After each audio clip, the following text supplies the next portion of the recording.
Нема откуп на јагне во Штипско. Оваа година за католички Божик трговците доцнат со побарувачката.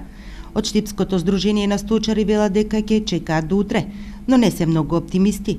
Вела дека откупот не е ниту почнал, а треба да заврши, и тоа дека нема трговци, а ниту ги знаеле цените по кои ќе се откупува јагнешкото. Додека во источниот дел на земјава се чека да почне откупот, одгледувачите на овци во Полошко веќе од утре ќе ги утоварат јагнињата за извоз на хрватскиот пазар. Утре ќе товариме 100 јагненца, но цената не е добра. По 130 и 140 денари за килограм жива мера даваат трговците, вели Меджита Мити од Сдруженијето на одгледувачи на овци и директор на овчарското стопанство Драгоево Агро.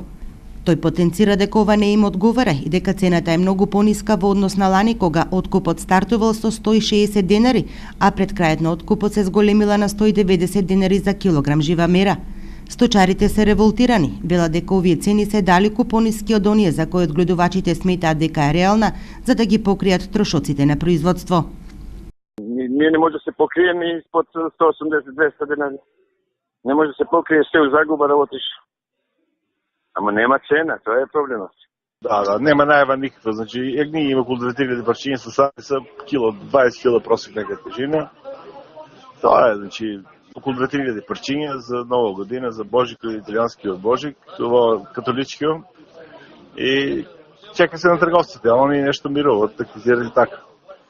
Во Штипско и Карвинско оваа година има јагниња за извоз. Одгледувачите може да продадат од 2 до 3000 јагниња. Одгледувачите на овци во земјава очекуваат извоз на 10 до најмногу 15.000 јагниња. Македонското јагнешко месо пред католичкиот Божик најмногу е барано на пазарите во Италија и Хрватска.